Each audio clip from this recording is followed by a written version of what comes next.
En la clase anterior habíamos introducido el concepto de campo eléctrico de una carga puntual. Y este campo eléctrico de una carga puntual lo habíamos definido primero sobre la fuerza que aparece sobre una carga de prueba. Es decir, recuerden ustedes que nosotros teníamos en un sistema inercial, XY como siempre, XY, Z positivo apuntando hacia ustedes, teníamos en el origen una partícula fuente. Y queríamos estudiar cuál era la fuerza que esa partícula fuente ejercía sobre una partícula que estaba ubicada en un punto del espacio, dada ese punto estaba determinado por el vector R, y entonces teníamos ahí colocábamos en ese punto una carga puntual, una carga de prueba. Esa carga de prueba, recuerden que debía cumplir la condición de que debía ser una carga puntual, tenía que ser positiva y además su valor numérico tenía que ser mucho menor que el valor numérico de la carga Q que estaba en el origen.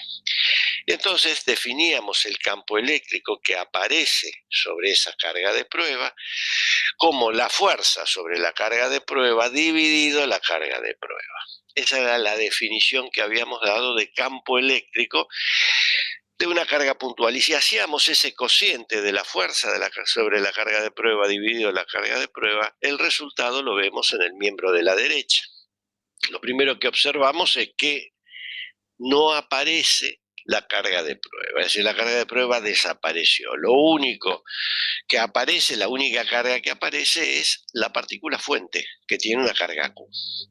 Así, nosotros veíamos de que el campo eléctrico depende de una sola partícula. Mientras la fuerza depende de dos partículas, el número mínimo de partículas que necesito para que haya fuerza es 2. Aquí el campo eléctrico depende de una sola partícula. Es decir, parece ser que la presencia de esa partícula modifica todo el espacio que rodea a la partícula, generando en cada punto un campo eléctrico que tiene esa expresión. Noten ustedes que esto nos está diciendo, primero, de que la carga de prueba desapareció, y segundo, de que el campo eléctrico es una medida de la perturbación que aparece en el espacio consecuencia de la existencia de la partícula fuente. Y de ahí viene su nombre, fuente. ¿Fuente de qué? De campo eléctrico en este caso. Bueno, claramente el campo eléctrico es un vector, puesto que es el cociente de un escalar, de un vector con un escalar.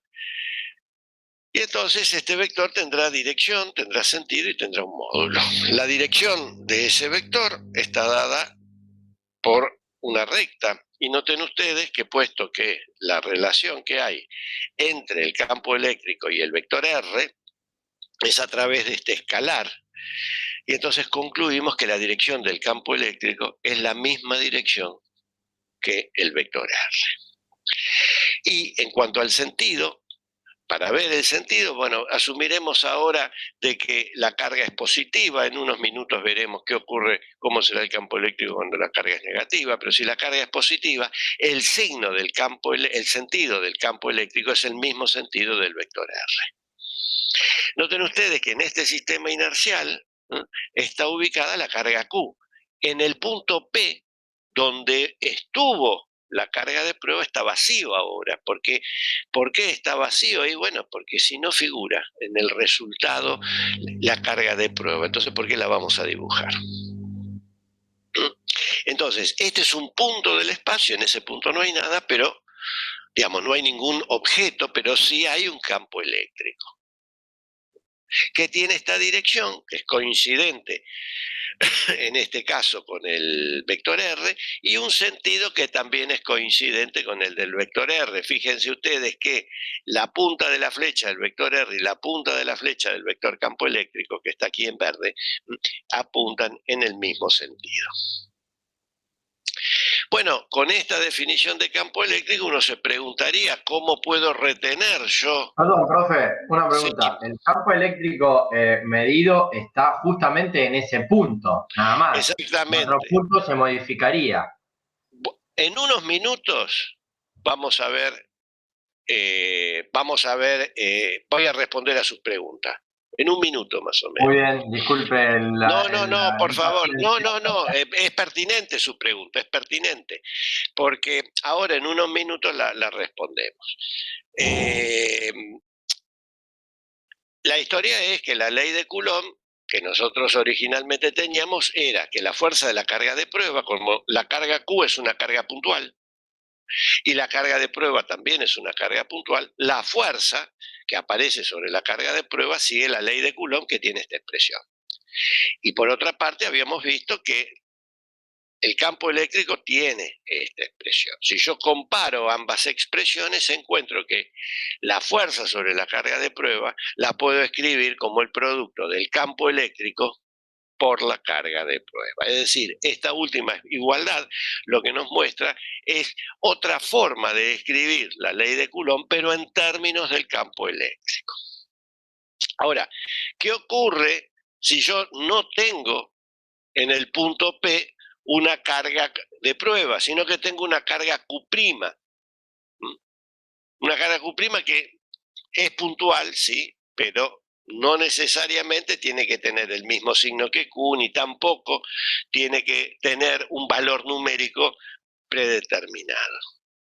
Bueno, si yo tengo una carga Q', lo que voy a obtener es que la fuerza sobre Q' también va a seguir la ley de Coulomb porque ambas, tanto Q como Q', son cargas puntuales. Y entonces voy a tener esta ley de fuerzas. Y nuevamente, si yo comparo esta expresión con la expresión del campo eléctrico, encuentro que la fuerza sobre Q' se puede también escribir como el producto del campo eléctrico por Q'. O sea que siempre yo voy a poder escribir, siempre voy a poder escribir la fuerza sobre una carga puntual como el producto del campo eléctrico que genera esa carga puntual, la carga puntual Q, por la carga puntual Q'. En el caso de este dibujo, yo he asumido que Q' también tiene carga positiva y de ahí que el campo eléctrico y la fuerza tienen la misma dirección y sentido. Y ahora, ¿qué ocurre si yo tengo una carga negativa, si Q' es negativo? Bueno, ya habíamos visto que si Q es positivo, el campo eléctrico tiene esta dirección y sentido, que está acá en verde. ¿Qué ocurre si Q es negativo? Si Q es negativo, tengo que la dirección sigue siendo la misma dirección del vector R, pero el sentido del campo eléctrico es opuesto al del vector R. Noten ustedes que aquí se manifiesta en el hecho que el vector R, la punta de la flecha del vector R, apunta en un sentido y la punta de la flecha del campo eléctrico en rojo apunta en el sentido opuesto. Y ahora vamos un poco a la pregunta que me hacía acá el muchacho. Vamos a ver el módulo del campo eléctrico. Para eso, permítanme volver a esta expresión del campo eléctrico y vamos a tomar módulos a ambos miembros. Si yo tomo módulos a ambos miembros y recuerdo que el módulo de un producto es el producto de los módulos, bueno, voy a tener que el módulo del campo eléctrico es K por el módulo de la carga Q dividido R cubo por el módulo del vector R. Claramente R en el numerador y R cubo en el denominador pueden simplificarse y me da esta expresión, K por Q sobre R. Noten ustedes y reitero que Q acá es en módulo, o sea que es independiente de la carga que tenga. Bueno, ¿qué ocurre con esto? Ya hemos visto nosotros que en este caso el caso del campo eléctrico de una carga puntual. ¿Y por qué yo estoy hablando siempre de campo eléctrico de una carga puntual? Y porque noten ustedes que la carga Q es una carga puntual y depende este campo eléctrico solamente de Q. Por eso es que a esta expresión se la llama el campo eléctrico de una carga puntual. Bueno, ¿qué ocurre si yo... recuerden que en el punto P no hay nada, porque acá ahora no hay nada. Es decir, el campo siempre existe. La fuerza tiene que haber dos partículas. Y esto se pone un poco, si me permiten volver, se pone un poco de manifiesto aquí en esta última expresión que vimos. Si Q' es cero, la fuerza es cero, pero el campo eléctrico va a seguir existiendo. Entonces, el campo eléctrico siempre existe en la medida que exista la carga fuente, lógicamente, ¿no? Bueno, pero veamos ahora esta expresión del módulo del campo eléctrico. ¿Qué pasa si yo me muevo sobre puntos P, pero conservando la distancia que hay a la partícula fuente? Bueno, si yo me voy moviendo conservando la distancia que hay a la partícula fuente, las distintas posiciones que yo voy a ocupar son las que se ven acá en esta curva punteada. Todas estas puntos corresponden a posiciones que están, a puntos que están a la misma distancia de la partícula fuente. Claramente en todos estos puntos el módulo del campo eléctrico es el mismo. Ahora, yo aquí me moví y la curva que quedó dibujada es una circunferencia, porque yo estoy limitado al caso de la pantalla, pero si usamos la imaginación y decimos, voy a moverme en el espacio, pero en puntos que están a la misma distancia que la partícula puntual, entonces, ¿qué va a ocurrir? Yo me estaría moviendo sobre la superficie de una esfera que es concéntrica con la partícula fuente. ¿Qué significa concéntrica? Que la posición del centro de esa esfera y la posición de la partícula fuente son coincidentes. Y entonces tengo que para todos los puntos de la superficie de esa esfera, el módulo del campo eléctrico es el mismo. Esto trae como consecuencia algo que ya habíamos visto, que cuando analizamos fuerzas, que habíamos dicho que cuando una magnitud física, como en este caso el campo eléctrico, tiene una propiedad, como en este caso su módulo, que se conserva su valor para todos los puntos de una región, decimos que la magnitud física, campo eléctrico, tiene una simetría. Y como en este caso la región en donde conserva su valor el módulo es la superficie de una esfera, decimos que la simetría es esférica. Pero la historia es, y ahora vamos un poco a su pregunta, la pregunta que había hecho el alumno, de que qué pasa en distintos puntos. Y bueno, yo puedo hacer esta esfera tan pequeña o tan grande como quiera. ¿Y qué va a ocurrir? De manera tal que yo puedo cubrir todos los puntos del espacio. Entonces, ¿esto qué me dice? Que esta expresión va a conservarse para todos puntos del espacio. Es decir, podría decir que la forma funcional del campo eléctrico de una carga puntual es única para todos los puntos del espacio. La expresión funcional, claramente la distancia va a cambiar en distintos puntos, pero si yo en esos puntos tengo que calcular el campo eléctrico, lo hago con esta expresión. Todo gracias a esta simetría esférica. Gracias a la simetría, yo calculé lo que pasa en un punto y luego me di cuenta que como tiene la expresión tiene una simetría esférica, sirve para cualquier punto del espacio. La expresión siempre es la misma, por eso es que esta expresión es única.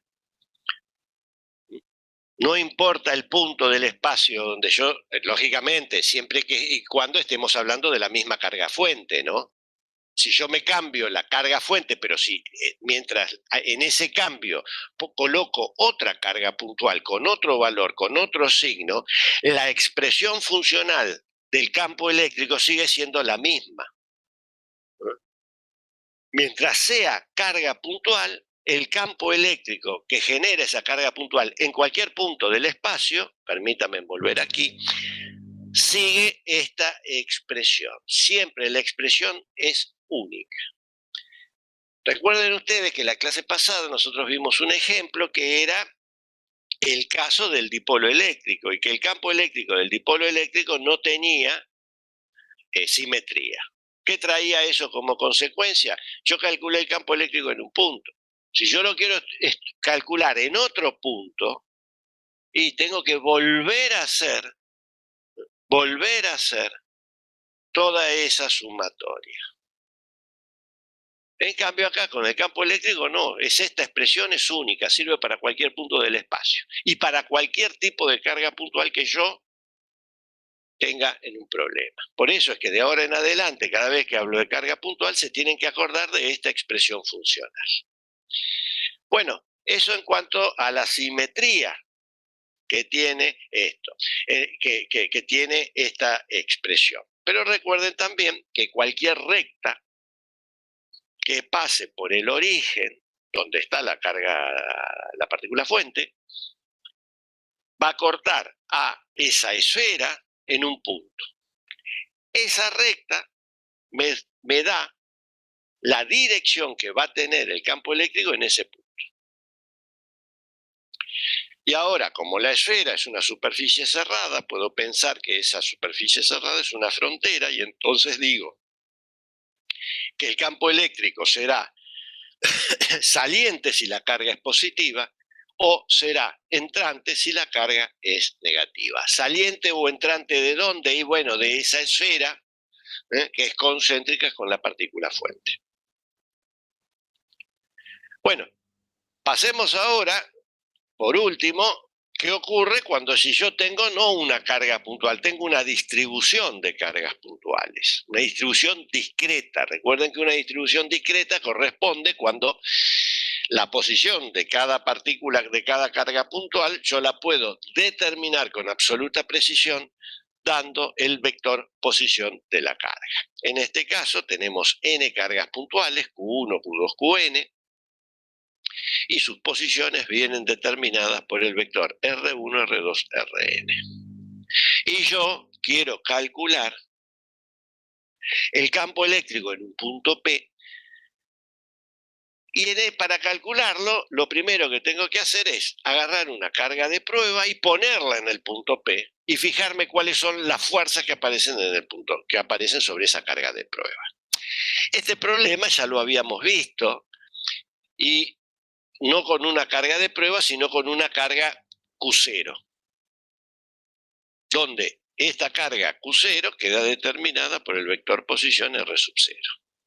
Bueno, si yo a Q0 lo hago ahora, la transformo en una carga de prueba, ¿qué va a ocurrir?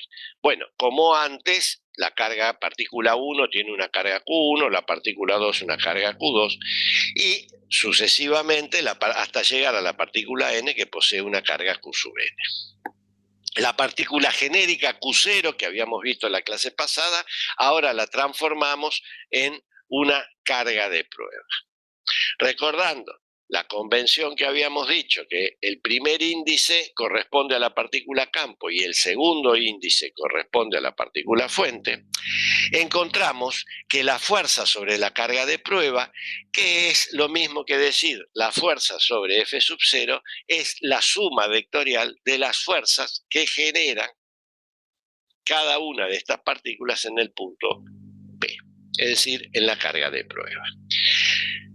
Claramente esta sumatoria la podemos escribir echando mano de este símbolo de sumatoria, y cada sumando F sub 0i es, como la carga de prueba es una carga puntual y la distribución son cargas puntuales, corresponden a la ley de Coulomb, donde Q sub i, y acá tengo el valor de la carga de prueba. Recuerden que este vector R0i es la posición de la partícula fuente, perdón, la posición de la carga de prueba, R sub 0, menos RI. Bueno, si a esta ecuación, a ambos miembros de esta igualdad, la divido por la carga de prueba, ¿qué voy a obtener yo? Bueno, voy a obtener que el campo eléctrico resultante es la suma vectorial de los campos eléctricos generados por cada una de las cargas. Así nosotros habíamos arribado a esta expresión y a esto lo llamábamos, a esta suma, el principio de superposición de campos eléctricos. Noten ustedes que cada sumando, en este caso, corresponde a una partícula de la distribución. Por ejemplo, el primer sumando depende de la carga Q sub 1, como si la 2, la 3, el resto de las cargas no existiese. Y entonces, de ahí es que me permite escribir este sumando como el campo eléctrico que genera la partícula 1 en el punto donde estaba. Noten ustedes que ahora en cada uno de los sumandos desapareció la carga de prueba. Por lo tanto, si en cada sumando desapareció la carga de prueba, también desaparecerá en el resultado final. O sea, que en el punto P no hay nada. Es un punto del espacio en donde yo ahí quiero calcular el campo eléctrico debido a la distribución discreta de cargas. Bueno, esta igualdad, esta última igualdad es la llave que nos va a permitir abordar problemas que involucren cuerpos realistas, es decir, cuerpos que podemos encontrar en la vida diaria. Recuerden ustedes que nosotros llegamos a la definición, o mejor dicho, se introduce la definición de campo eléctrico debido a las dos limitantes que tenía la ley de Coulomb.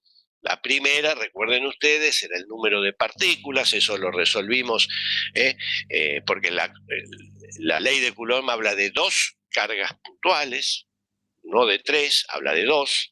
Entonces, ¿cómo podíamos generalizar al caso de n cargas? Y bueno, echamos mano del principio de superposición de fuerzas que ustedes habían aprendido en física 1. Luego,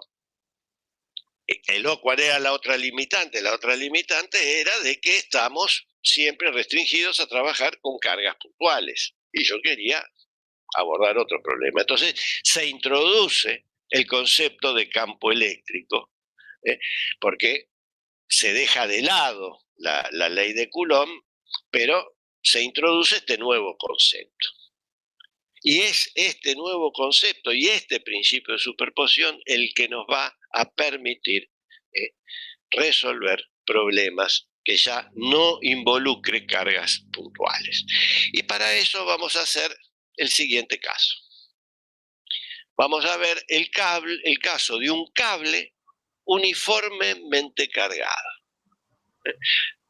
Luego vamos a ver qué significa uniformemente cargado, pero todos tendrán idea de lo que es un cable. Es eso que utilizan para conectar la computadora, para conectar, para cargar el celular. Es decir, vamos a ver el caso de un cable que en este caso tiene una longitud L. ¿Cuánto puede valer L? Y L puede valer 1 metro, 10 metros, 1 kilómetro. Puede tener una longitud arbitraria. Pero tiene una longitud L, vamos a decir. Y también tiene una carga Q que yo he asumido que es positiva. El caso de Q negativo lo vamos a ver cuando terminemos el problema. Y este cable, que muchos pensarán, bueno, ¿y de qué sección es?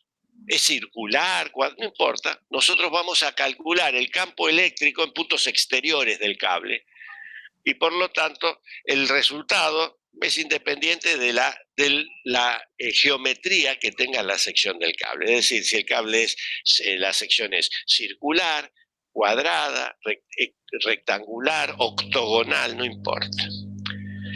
Y yo, ese cable de longitud L y que tiene una carga Q y que posee una carga Q positiva, lo voy a disponer en un sistema inercial tal cual se muestra en la figura.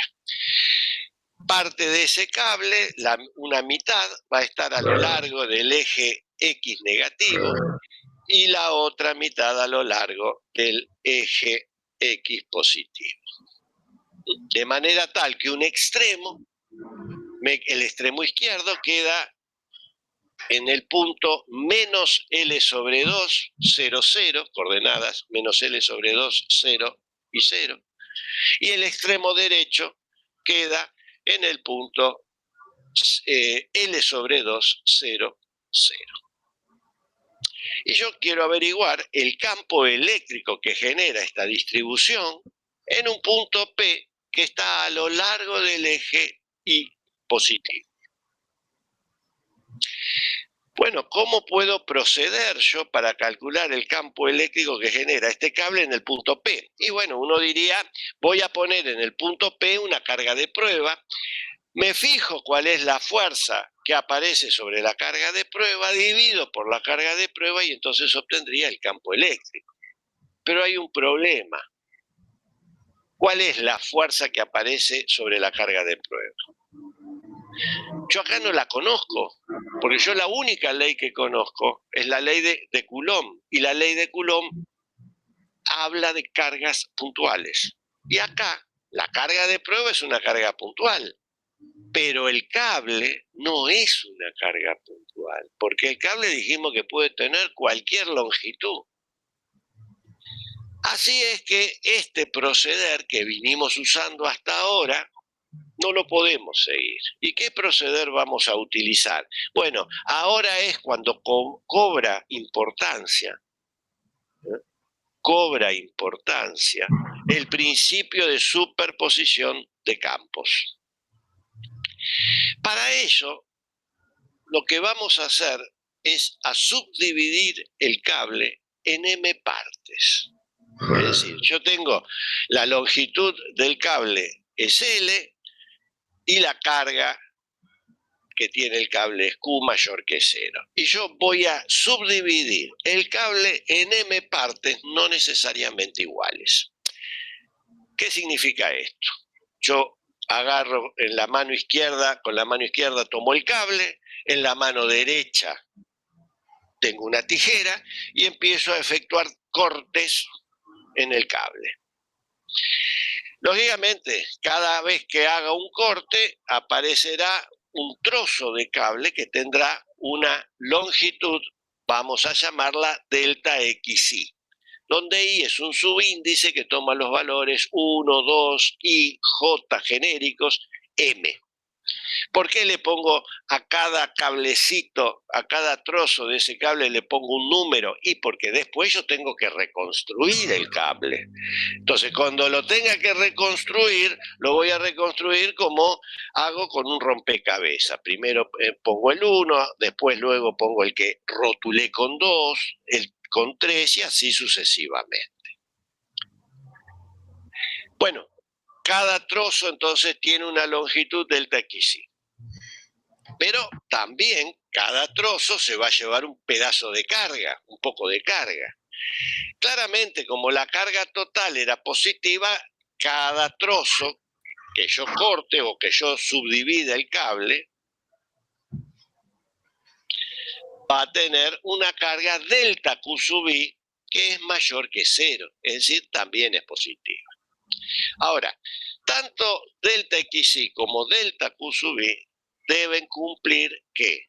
Y deben cumplir que si yo, una vez que corté, que subdividí todo el cable, lo quiero reconstruir, es decir, lo quiero volver a sumar todas las partes, y bueno, todas las partecitas, esta suma me tendrá que dar L, la longitud total que inicialmente tenía el cable. ¿Y qué ocurre con la carga? Y la carga, si sumo la carga de todos los pedazos en que yo los subdividí, me tiene que dar la carga inicial. ¿Por qué? Porque, bueno, por el principio de conservación de la carga. Yo no puedo perder carga en este problema. Bueno, y ahora, ¿cuál es la idea de subdividir? Aquí tengo el mismo cable que tenía anteriormente, pero con las subdivisiones. Acá está, en un extremo está delta X1, luego viene delta XY, delta XJ, y por acá está el último pedazo, que es delta XM. Noten ustedes que, lógicamente, cada pedacito en que yo subdividí genera un campo eléctrico en el punto P. Ahora, ¿cómo identifico, cómo yo calculo este campo eléctrico? Y bueno, vamos a ver.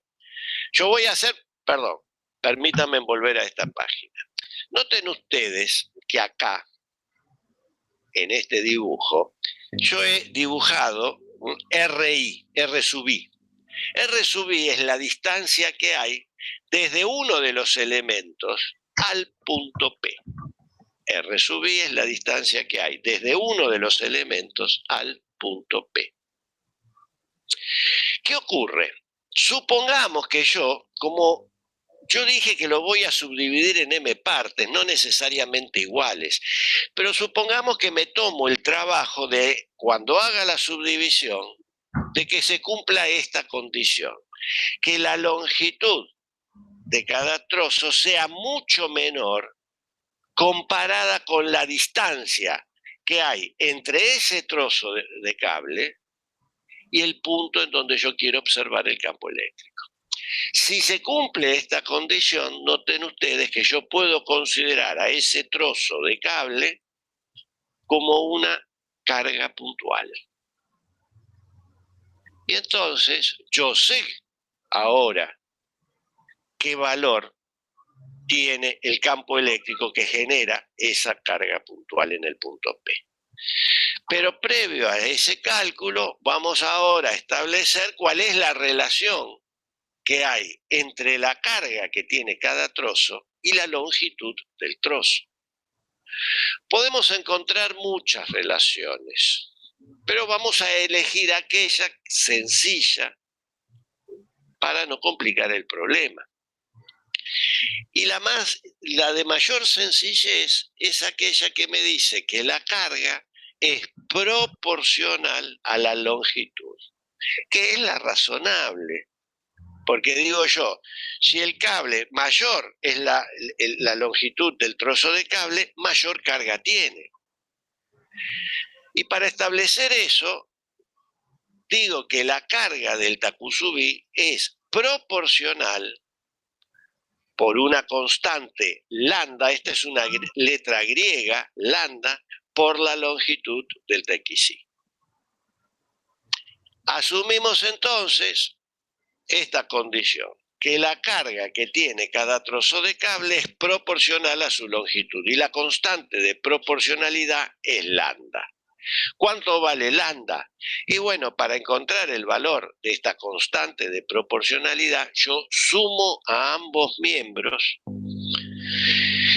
Y entonces, si sumo a ambos miembros, yo ya sé que este término de la izquierda me da la carga total, mientras que el miembro de la derecha me da la longitud total. Es decir, que me va a quedar que Q es igual a lambda por L. Si yo de esta sencilla relación despejo lambda, encuentro que lambda, la constante de proporcionalidad, es la carga total dividido la longitud total. Pero como ambos valores son constantes, también va a ser constante lambda. A esta constante de proporcionalidad lambda la llamo densidad lineal de carga. Y cuando la densidad lineal de carga es constante, se dice que la carga está distribuida uniformemente en la longitud. Por eso hablamos nosotros de un cable que está uniformemente cargado o de que la carga está uniformemente distribuida en la longitud.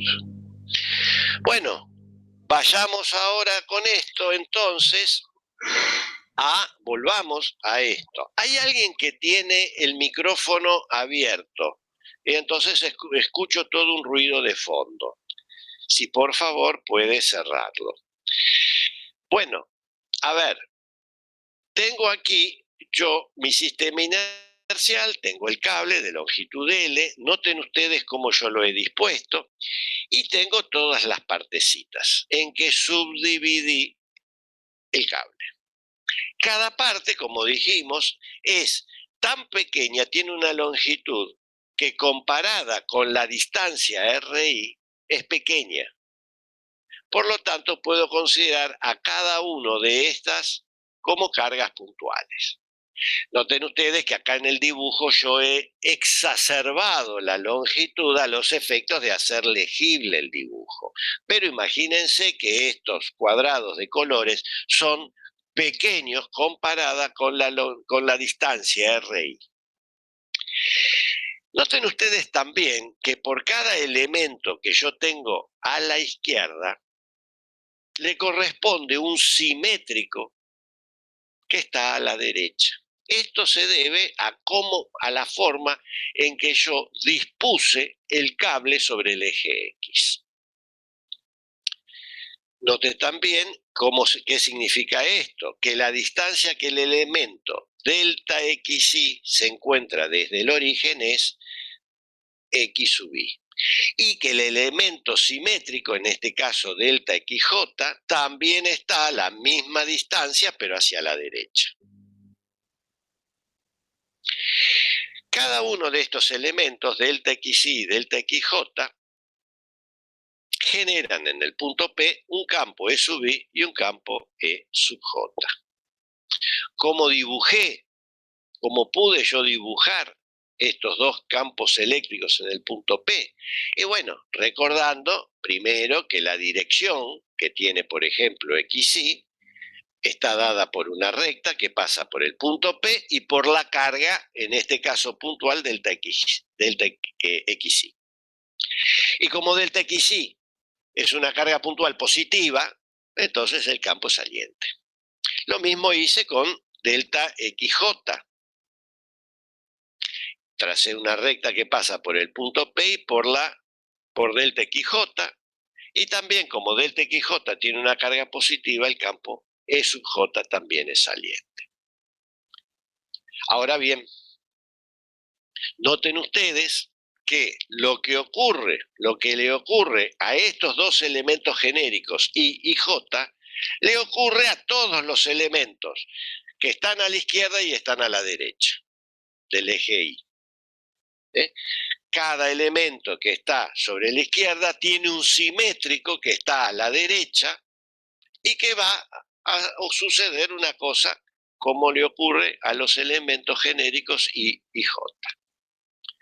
Bueno, ¿qué debo hacer yo ahora, ya que tengo identificado estos dos campos eléctricos? Bueno, tendríamos que hacer el principio de superposición de campos que acabamos de ver. El campo resultante es la suma de los campos que generan cada una de las cargas puntuales, en que son los trozos de cable en que yo subdividí el cable original. Claramente, para hacer esta suma vectorial tendremos que hacer la componente X, que es la suma de todas las componentes X de los campos que acabamos de ver. La componente Y, que es la suma de las componentes Y de cada uno de los campos. Ahora, noten ustedes, permítanme volver a esta pantalla, de que aquí hay dos triángulos rectángulos. El primero es aquel que tiene como vértices el punto P, delta XY y el origen. Y el otro triángulo rectángulo es el que tiene el punto P, el origen como vértice, y el tercer vértice es delta XJ. Estos dos triángulos rectángulos claramente son iguales. ¿Por qué? Y bueno, porque fíjense, los catetos son iguales, porque los elementos están a la misma distancia del origen. El otro cateto Y es común a ambos, y entonces hace que estas dos hipotenusas sean iguales. Pero además, este ángulo φ, que también es igual al ángulo φ correspondiente al otro ángulo, al otro triángulo, nótense que opuestos por el vértice tengo que el campo eléctrico E sub I forma un ángulo φ con el eje Y positivo. Y lo mismo le pasa al campo E sub J. forma el mismo ángulo phi con el eje Y positivo. Pero esto no es lo único. Vayamos a ver cuál es otra de las cosas. Vamos a ver, ya vimos la dirección y sentido de estos vectores, vamos a ver sus módulos. Como dijimos que cada uno de estos elementos son tan pequeños comparado con la distancia a la que se encuentran del punto P, es decir, que los puedo considerar cargas puntuales, los módulos de esos campos van a ser el módulo de una carga puntual, K por delta Q sub I, que es la carga del elemento I, dividido RI al cuadrado. Mientras que el campo de sub J es K por delta Q sub J dividido la misma hipotenusa al cuadrado. Ahora, claramente, delta XY y delta XJ no son iguales. ¿Por qué? Porque yo dije que los subdividí al cable en partes que no necesariamente tenían que ser iguales. Ahora, noten ustedes que si yo elijo la misma carga en ambos trozos, en ambas subdivisiones, el módulo del campo eléctrico va a ser el mismo. Pero establecer la igualdad de cargas es establecer la igualdad de longitudes. Es decir, que yo lo que hice inicialmente, que tomé cualquier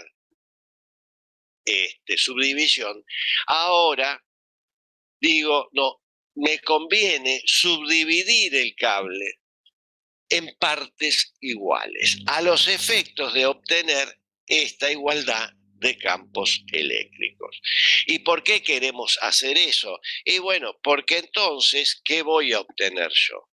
Voy a obtener que tengo que sumar campos eléctricos que no solo forman el mismo ángulo con respecto al eje Y, sino que además tienen igual módulo. Y esa es una suma vectorial que ya me apareció en otras oportunidades y entonces sé que es de fácil solución. Muchos dirán, y Pedro, acá primero es distinto, después lo hacemos iguales. ¿Eso se puede hacer? Sí, van a ver que se puede hacer y lo vamos a ver en unos minutos.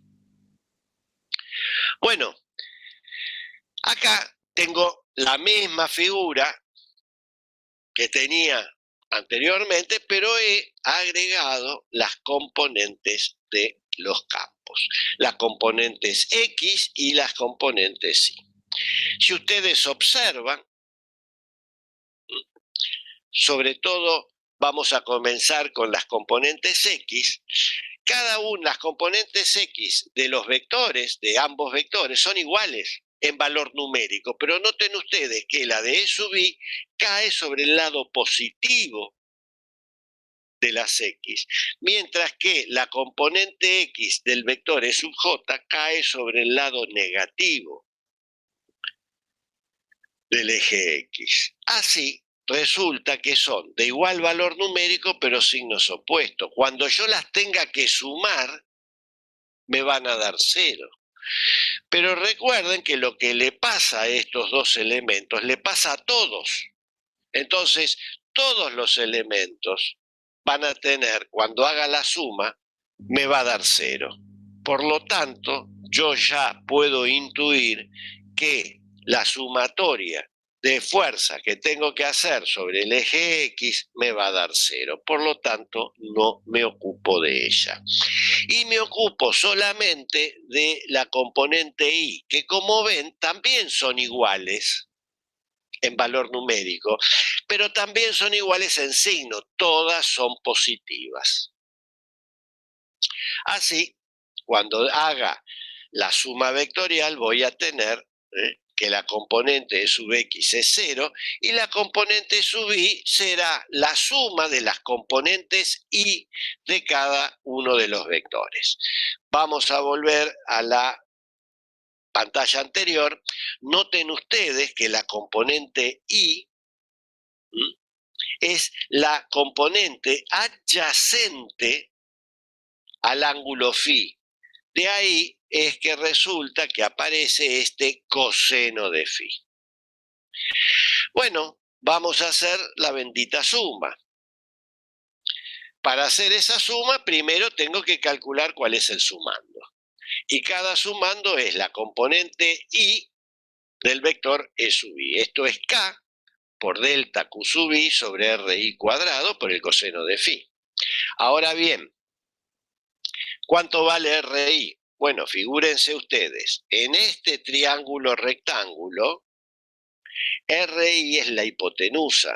Por lo tanto, gracias al teorema de Pitágoras, encuentro que RI es xi al cuadrado más i cuadrado en raíz cuadrada. Y en el mismo triángulo rectángulo encuentro que el coseno de phi es cateto adyacente i dividido la hipotenusa que es RI. Disculpen. Y entonces tengo aquí lo que acabo de calcular. Y recordando que delta xi es lambda por delta q sub i es igual a lambda por delta xi. Disculpen. Bueno, si todas estas expresiones las reemplazo en las componentes del campo eléctrico, encuentro que el sumando es K por I, por lambda, por delta xi, dividido esto que está acá. Reemplazado el sumando en la suma, encuentro que la componente I, si la quiero hallar, debo hacer esta suma. Pero ¿cómo se puede hacer esta suma? Bueno, y ahora vamos a volver en lo que estábamos hablando de la subdivisión. Originalmente yo les dije que yo tomaba en la mano izquierda el cable, en la mano derecha una tijera y comenzaba a tijeretear el cable. Eso que hago yo también lo pueden hacer ustedes. Y claramente la subdivisión que ustedes hagan no tiene por qué ser igual a la mía. Pero lo que sí tiene que ser igual es el resultado, es decir, el campo eléctrico.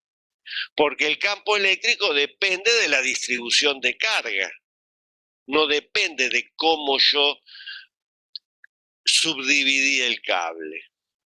De ahí es que la subdivisión tiene que ser independiente de quien la haga. Es decir, da lo mismo que la hagan ustedes, que la haga yo, que la haga igual, que la haga distinta. El resultado tiene que ser independiente de esa subdivisión. Entonces puede ocurrir que venga alguien y diga, bueno, yo voy a subdividir en m partes iguales el cable y cada parte va a valer, tiene una longitud de 1 centímetro. Puede venir otro y decir, no, yo quiero trabajar con mayor precisión, entonces voy a subdividir el cable en trozos de 1 milímetro. Lógicamente, cuando más pequeña o más fina es la subdivisión, mayor es el número de elementos que voy a tener, es decir, mayor es el número de sumandos. Si yo tengo un cable de 1 metro y lo divido en trozos de 1 centímetro, voy a tener 100 sumandos. Pero si lo divido en trozos de 1 milímetro, voy a tener 1000 sumandos. Pero la suma tiene que ser siempre la misma. Cuando uno tiene una suma y tiene los sumandos esa propiedad, se la llama a esa suma una suma de Riemann. Y entonces yo puedo calcular esa suma como una integral, si uno toma adecuadamente ciertos límites. En este caso, el límite es que vamos a hacer que la longitud de la subdivisión tiende a 0 y claramente el número de subdivisiones, es decir, el número de sumandos, tiende a infinito. Bajo esas condiciones, esta suma puedo llevarla a una integral de este tipo, donde claramente K, que es la constante de Coulomb, sale fuera de la integral, lambda, que es la densidad lineal de carga, también sale fuera de la integral, e I, que es la distancia que hay desde el cable al punto, disculpen, también es constante. Y me queda la integral entre menos L sobre 2 y L sobre 2, que es donde está el cable. El menos L sobre 2 y L sobre 2, recuerden, son los extremos del cable, y de esta integral. Bueno, antes de hacer el cálculo de esta integral, porque yo quiero calcular el campo eléctrico, vamos a ver una cosa. Yo ya sé que el resultado de esto va a depender de L, es decir, de L sobre 2 y de menos L sobre 2, es decir, donde están los extremos del cable. El resultado, tal cual está así, va a depender de los extremos del cable. Ahora bien, si yo quiero obtener una expresión que sea independiente de los extremos del cable y al mismo tiempo una expresión que sea manejable del punto de vista algebraico, que sea manejable del punto de vista algebraico, lo que significa es que sea una expresión sencilla, voy a hacer la siguiente aproximación. Esta aproximación nace un poco de la distancia a la cual yo quiera calcular el campo. A ver, para explicárselos, se lo explico con el siguiente ejemplo. Seguramente ustedes estarán siguiendo la clase en una habitación, y esa habitación tendrán frente a ustedes una pared. Si yo les pregunto de qué forma es esa pared, qué forma tiene esa pared, y ustedes me podrán decir que es cuadrada, que es rectangular, y esa respuesta me la pueden dar porque ustedes ven los extremos, es decir, ven los contornos de la pared. Ahora, si yo les digo a ustedes, miren, acérquense a la pared, pero a una distancia tal que apenas esté tocando la punta de la nariz la pared, y ustedes entran a revolear los ojos, no van a poder ver el contorno de la pared y por lo tanto no me van a poder responder de qué forma es la pared. Si es cuadrada, circular, rectangular. Es más, hasta como si no ven los contornos pueden pensar que la pared es infinita. Eso no quiere decir que la pared va desde La Plata hasta la capital, sino de que ustedes no ven, están a una distancia tal de la pared que no les permite ver el contorno, y entonces pueden asumir incluso que es infinita. Esta es la aproximación que vamos a hacer nosotros. Vamos a suponer que yo estoy tan cerca del cable que no puedo ver los contornos, y entonces puedo pensar que L está en el infinito. Esto no quiere decir que el cable es infinito. Hay algunos libros que dicen cálculo del campo eléctrico de un cable infinito.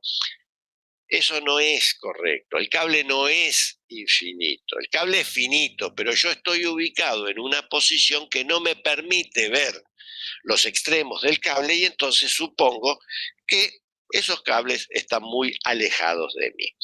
¿Por qué no puede ser infinito el cable? Bueno, vayamos un poco a esta pantalla en donde nosotros hemos definido la densidad lineal de carga. Si el cable es infinito, es decir, L tiende a infinito, lambda tiende a cero, y entonces concluimos que el campo eléctrico va a ser cero. El campo eléctrico va a ser cero. O sea, el cable es finito, reitero, pero yo estoy a una distancia tan cercana del cable, una distancia que comparada con la longitud es muy pequeña. Por ejemplo, si el cable vale 1 metro, yo me ubico a 1 centímetro del cable, y entonces no puedo ver los extremos. Si el cable mide 1 kilómetro, y bueno, yo me podré ubicar a 1 metro. Bajo esas condiciones, la integral que me va a llevar a mí al campo eléctrico Bajo estas condiciones, como los extremos están infinitos, me queda que es la integral entre menos infinito y más infinito de este integrando. Bueno, tenemos que calcular la integral. Esta integral nos va a aparecer con frecuencia en el curso, por eso es que hoy la voy a hacer con cierto detalle. En las oportunidades futuras que nos aparece, y bueno, echaré mano ya del resultado. Bueno, ¿cómo vamos a resolver esta integral? Y la vamos a resolver mediante una sustitución. ¿Cuál es esa sustitución? De que x es igual a y por la tangente de phi, donde phi es el ángulo que nosotros ya habíamos introducido. ¿Qué me dice el método de sustitución?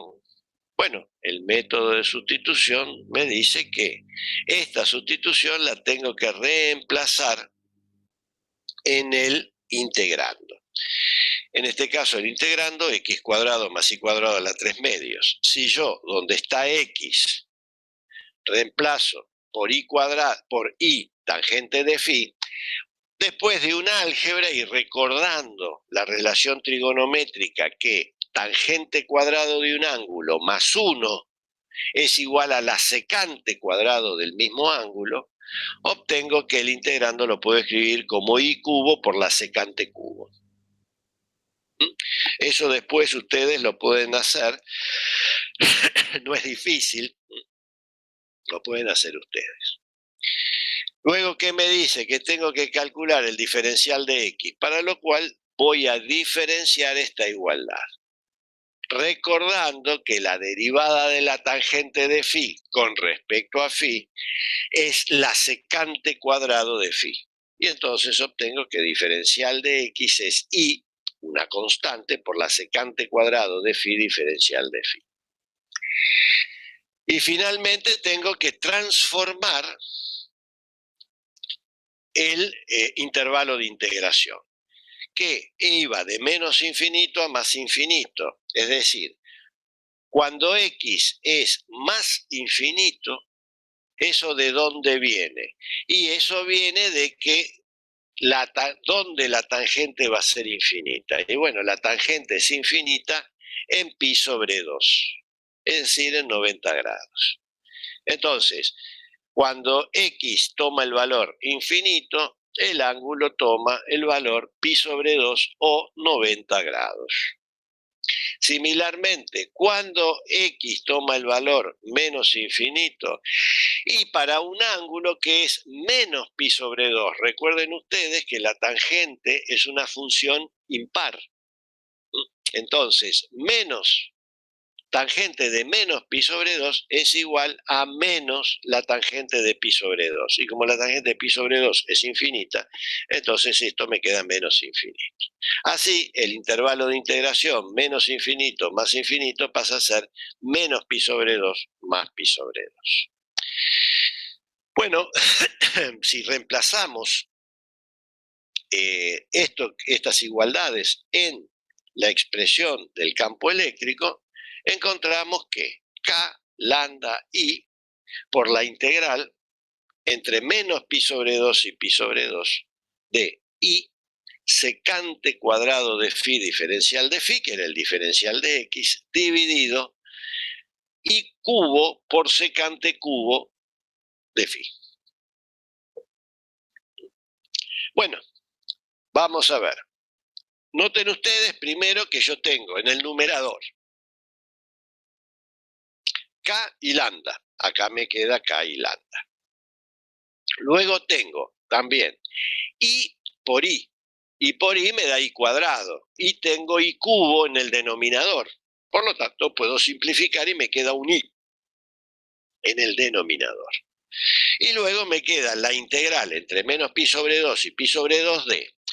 Tengo secante de phi al cuadrado en el numerador y secante de phi al cubo en el denominador. También se pueden simplificar y me quedaría secante de phi en el denominador. Pero como la secante es 1 sobre el coseno, lo que me queda en definitiva es la integral del coseno de phi diferencial de phi.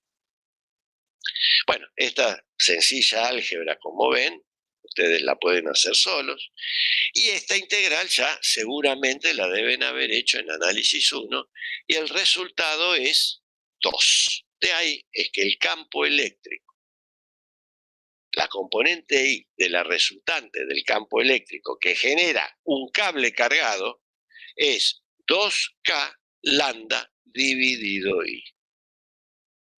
Así encontramos que el campo eléctrico tiene esta expresión. Primero de todo vamos a analizarla. Primero de todo vemos que el campo eléctrico tiene una sola componente y es a lo largo del eje Y. O sea que tiene la dirección del eje Y. Además, vemos que la única componente de este vector es positiva. Por lo tanto, el sentido de este vector es hacia las Y positivas. Noten ustedes que 2 siempre va a ser positivo. K es la constante de Coulomb, que siempre es positiva. Y es una distancia, y las distancias siempre son positivas. Lambda, recuerden ustedes que es la densidad lineal de carga, que la definimos como la carga total dividido la longitud. Nosotros en este estudio supusimos que la carga era positiva. De ahí es que lambda nos da positivo. Ahora, si el cable hubiese estado cargado con carga negativa, lambda sería negativo. Y entonces, ¿qué va a ocurrir? Va a ocurrir que el campo eléctrico seguirá teniendo una componente I, es decir, que la dirección del campo eléctrico seguirá estando a lo largo del eje Y. Pero debido a que el lambda es negativo, el sentido del campo eléctrico será ahora hacia las Y negativas.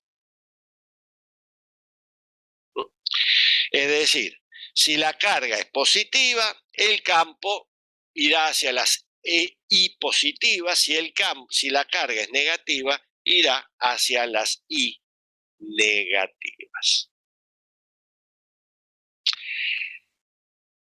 Noten ustedes también que este es un campo que va como la inversa de la distancia.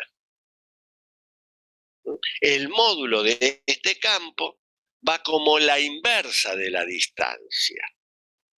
Y este es un hecho que no nos tiene que asombrar, pero vamos a estudiarlo con más detalle en unos minutos. Así hemos encontrado, gracias a nuestro principio de superposición lineal de campos, hemos encontrado el campo eléctrico de un cable cargado. Noten ustedes que este campo no depende de la longitud.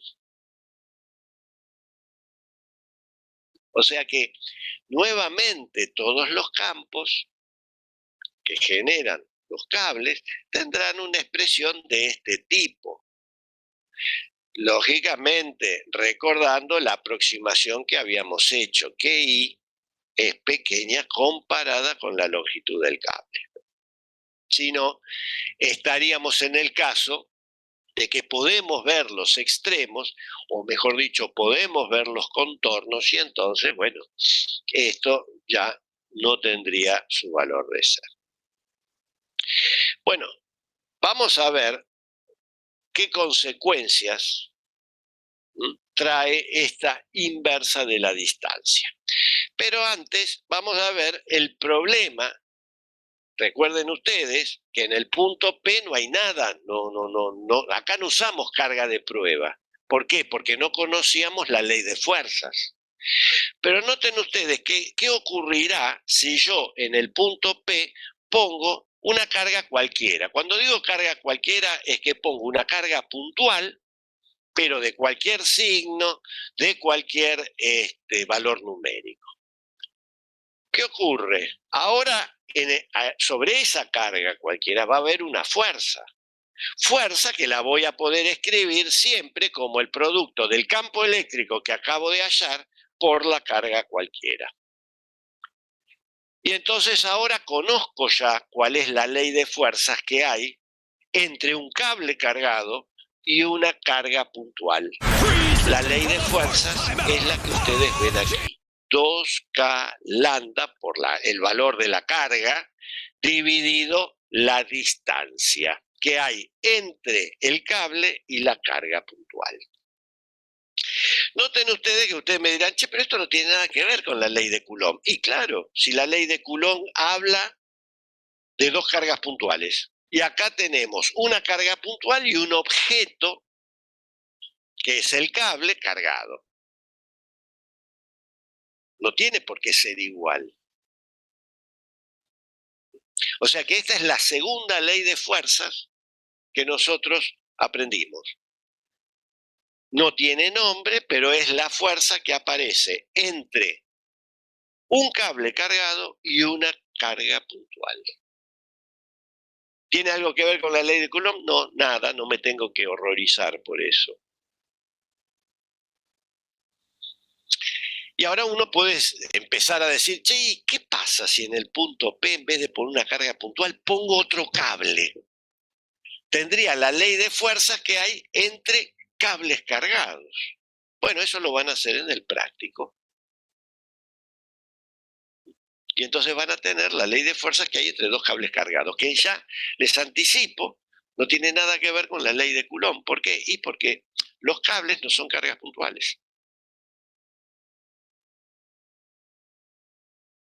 O sea que ahora esta es la ventaja que tiene trabajar con campos eléctricos y no de trabajar con fuerzas. Porque yo una vez que hallo el campo eléctrico de una distribución de carga, como por ejemplo el caso de la carga puntual, como por ejemplo ahora este segundo campo, que es el campo de un cable cargado, me permite a mí abordar otros problemas. El cable con una carga puntual, dos cables, 3, 4. ¿Qué fuerza hay, por ejemplo, entre cables que llevan electricidad, esos que vemos cuando uno sale por la ruta, esos cables de alta tensión? ¿Habrá alguna fuerza entre los cables? Sí, claro, hay, y es la que van a hallar ustedes.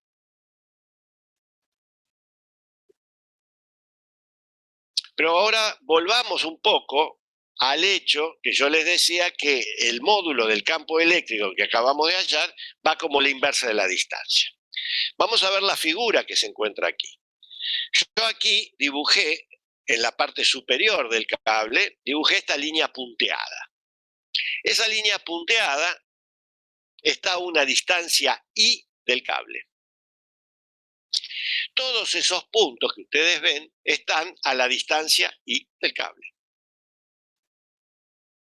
¿Qué significa?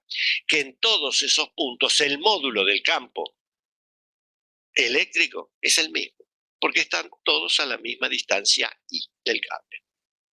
También he dibujado en rojo el campo eléctrico que hay en el punto P, pero en cualquier otro punto de la línea punteada, el campo eléctrico, noten ustedes, tendrá la misma dirección y el mismo sentido que el campo en P.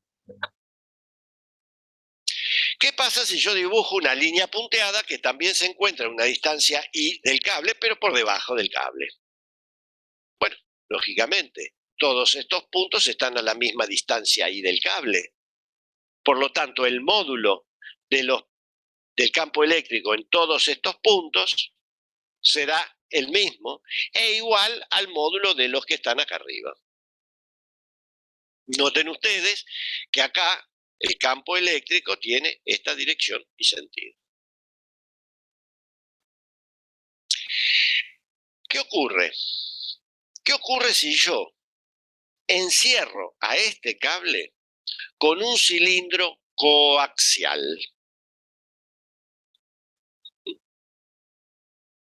Acá tengo en perspectiva el eje X, el eje Y y el eje Z positivo.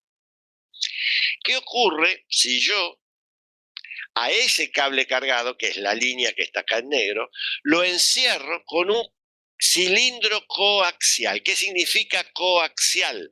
Que el eje del cilindro y el cable son coincidentes. Es claro que en la superficie curva de ese cilindro, todos los puntos de esa superficie curva están a la misma distancia del cable. Por lo tanto, en todos esos puntos el módulo del campo eléctrico es el mismo. ¿Qué nos encontramos aquí? En presencia de una simetría, porque tenemos que una magnitud física, el campo eléctrico, tiene una propiedad, en este caso su módulo, que se conserva para todos los puntos de una región. Pero ¿cuál es esta región? Y es la superficie curva de un cilindro. Y bueno, entonces, ¿qué simetría tendrá? Y simetría cilíndrica. Noten ustedes un hecho que era lo que yo les decía recién.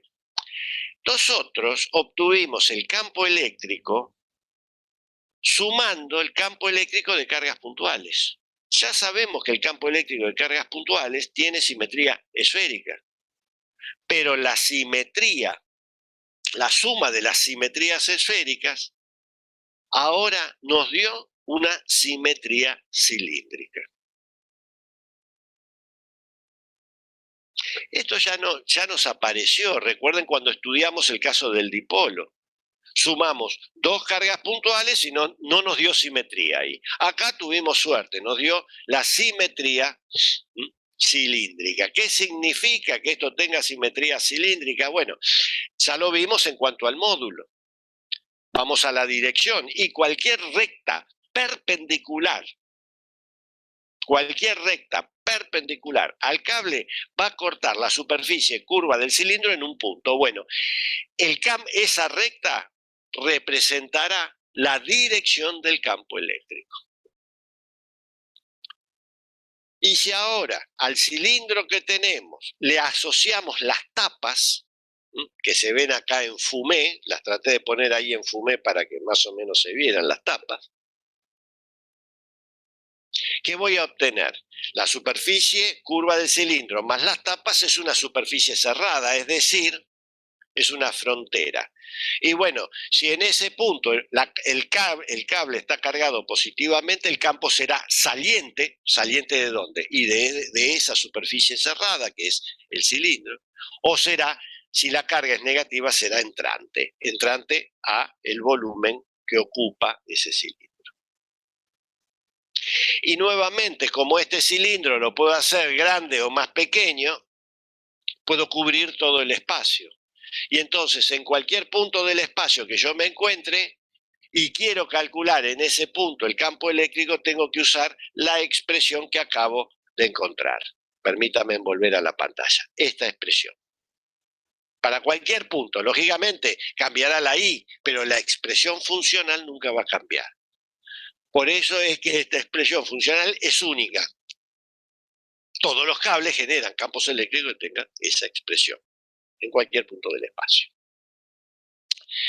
Como ven, el principio de superposición de campos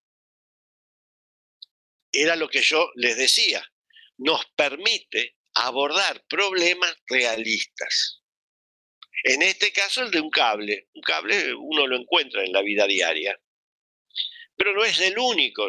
Podemos, por ejemplo, si yo ya que tengo el cable, puedo agarrar y unir los extremos de ese cable y colocarlo sobre una mesa y formar un anillo, como el que se ve acá. Un anillo de radio R, y vamos a suponer nuevamente que la carga es positiva. Y yo quiero calcular el campo eléctrico de ese anillo en un punto P del espacio, un punto P que está a lo largo del eje Y, encuentro que el campo eléctrico de este anillo tiene esta expresión. ¿De dónde salió esa expresión? Bueno, la pueden encontrar en los libros que les di y también se reduce al cálculo de una integral. pero yo no quiero hacer de esta clase una clase de análisis 1, entonces pueden ustedes buscar. De cualquier manera, ya vemos que este campo no tiene ninguna simetría. Eso significa que en este punto tiene este valor, pero en otro punto del espacio tendré que volver a hacer la suma vectorial. Noten ustedes que este campo tiene componentes solamente en este punto, tiene componentes solamente en I. Y además es un campo que nunca vamos a usar. Pero es un ejemplo de que el principio de superposición lineal de campos me permite encontrar esto. También me permite encontrar, por ejemplo, el caso de un disco uniformemente cargado. Este es un disco de radio R que está uniformemente cargado y que tiene su campo, genera un campo en el punto P de coordenada 0i, es decir, es un punto P, es un punto que está a lo largo del eje Y. El campo eléctrico en ese punto tiene solamente componente I y tiene esta expresión. ¿De dónde sale? También gracias al principio de superposición y se calcula mediante una integral. Lo pueden ver en los libros que yo les recomendé. Este campo tampoco tiene simetría, pero es un campo que lo vamos a usar una sola vez, hoy en el práctico. Hoy en el práctico van a ver, van a usar esto, después no lo vamos a usar más. Por eso es que no me parece oportuno dispensar un tiempo en algo que es un buen ejemplo de cómo aplicar el principio de superposición lineal de campos, pero que su resultado no la vamos a usar. Sin embargo, noten ustedes que esta expresión contiene una letra que es sigma, una letra griega, sigma. Y sigma es el cociente entre la carga total que tiene el disco dividido el área.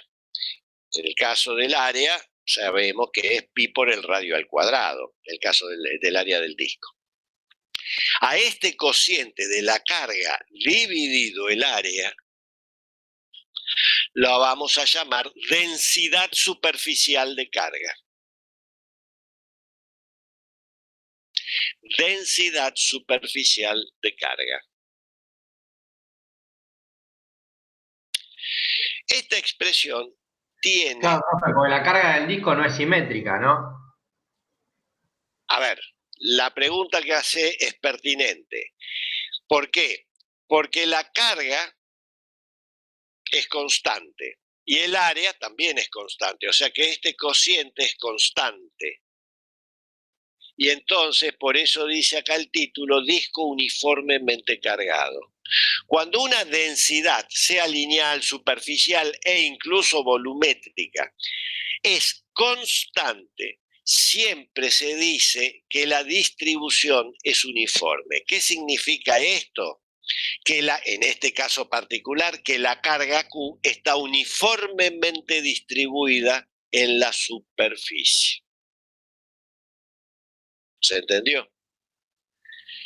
Puede ocurrir, hay casos, que no los vamos a ver porque son de mayor complejidad, en donde sigma, en general la densidad de carga, no es constante, sino que depende de la posición. Y entonces, bueno, el problema se complica en cuanto a su cálculo, debido a que los integrandos se hacen más complejos. Pero por ahora nosotros por eso estudiamos siempre densidades, sean lineales, superficiales e incluso, vamos a ver, volumétricas, que sean constantes, de manera tal que la carga siempre está uniformemente distribuida en una línea, en una superficie, como en este caso, o en un volumen, como vamos a ver más adelante. Pero esta expresión tiene una ventaja. ¿Cuál es? Imaginemos que el radio del disco va creciendo, ¿no?, va creciendo, va creciendo, va creciendo. ¿Y qué va a ocurrir? Cada vez va a tomar valores mayores, y cuando mayor va a ser el radio, menor va a ser este término. Es decir, si el radio tiende a infinito, este término tiende a cero. Bajo esas condiciones, si yo estoy a una distancia ahí del cable y como antes no puedo ver los contornos, era como yo les decía con el caso de la pared. Si yo me acerco a la pared de manera tal que apenas la toque con la punta de la nariz, yo no veo los contornos. Y entonces puedo suponer que la pared es infinita. En este caso hago lo mismo. Voy a suponer que como no veo el contorno, no puedo decir que sea un círculo, que sea un cuadrado, que sea un rectángulo. En general voy a decir que es un plano infinito. Reitero, el plano no es infinito.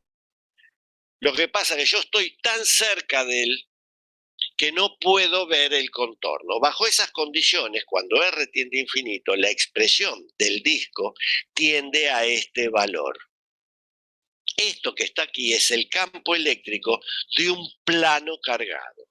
Noten ustedes que depende, 2pi, la constante de Coulomb, y sigma. Y sigma, que es la densidad superficial de carga. Noten ustedes que acá no depende para nada de la posición. ¿Esto qué significa? Que el campo eléctrico es constante. Aquí en el dibujo tengo, noten ustedes cómo está dispuesto el sistema inercial. Tengo el eje Y, el eje X y el eje Z. Y tengo en el plano XZ el plano cargado, que está acá en negro. Lo que está en negro es el plano cargado. Y he dibujado en rojo el campo eléctrico. El campo eléctrico tiene componentes solamente en Y. Y he asumido que sigma es positivo y por lo tanto el campo tiene este sentido que se da acá. Cuidado con esto. Recuerden que esto es un plano y un plano tiene dos caras. Por eso y las dos caras están cargadas. Porque cuando decimos plano cargado es que cargamos las dos caras. Por eso es que tendremos campo hacia la derecha y campo también hacia la izquierda. Y el módulo de este campo es constante. Aquí yo he dibujado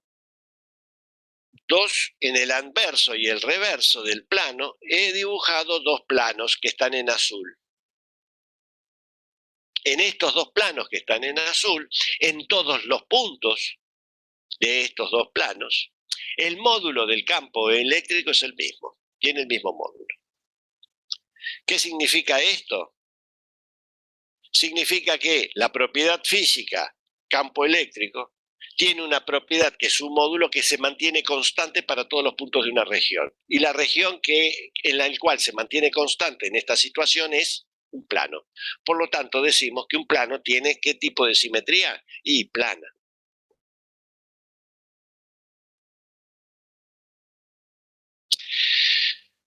Bueno, hoy hemos visto entonces tres aplicaciones del principio de superposición de campos, y gracias a ellas hemos abordado problemas que involucran cuerpos que no nos encontramos en la vida diaria. El cable, el plano, esos son los dos importantes. Los otros, como les dije, el del anillo no lo van a usar nunca, y el del disco lo van a usar una vez hoy en el práctico. Pero disponemos de tres campos. Uno que es el campo con simetría esférica, el campo de la carga puntual. Tenemos el campo que tiene un ejemplo de simetría cilíndrica, el caso del cable, y ahora tenemos el caso de una simetría plana, es decir, un plano cargado. Lógicamente, resta por ver cuál es la ley de fuerzas que hay entre un plano y una carga. Bueno, ese va a ser motivo de la clase que viene. La clase que viene vamos a terminar esta clase porque quedan unas pantallas más por ver, pero no quiero sacarle tiempo a su descanso, dado que luego viene el práctico. Así que el jueves nosotros, permítanme, ahí está, el jueves, ¿dónde estoy? Acá. Ahí está. El día jueves nosotros vamos a terminar con esta clase 5 y vamos a comenzar con la clase 6. La clase 6, ¿de qué va a tratar? Y bueno, lo que va a tratar la clase 6 es de generalizar todos los resultados que vimos al día de hoy. Es decir, vamos a tratar de introducir la primera ley de Maxwell, que nos va a generalizar todos los resultados en una sola ecuación, en una sola ley. Vamos a generalizar todos los resultados que vimos hasta el día de hoy. Desde el principio de conservación de la carga, primero de todo, desde que la carga efectivamente existe, desde el principio de conservación de la carga hasta los resultados que vimos hoy. Todo en una sola ley. Bueno, alumnos, no les quiero sacar más tiempo a su descanso. Me despido de ustedes hasta el día jueves a las 9, en oportunidad que terminaremos esta clase 5 y comenzaremos con la clase 6. Quiero avisarles de que en el día de hoy, antes del mediodía, van a tener en su casilla de correo, van a tener la presentación PowerPoint de la clase que hemos visto el día de hoy. Así la agregan a las clases que, ya han visto. Bueno, sin más nada que decir, bueno, me despido de ustedes, ha sido un gusto haber compartido esta mañana con ustedes, me despido de ustedes hasta el día jueves. Hasta el jueves, alumnos. Gracias, profe, hasta el jueves, buena semana. Gracias.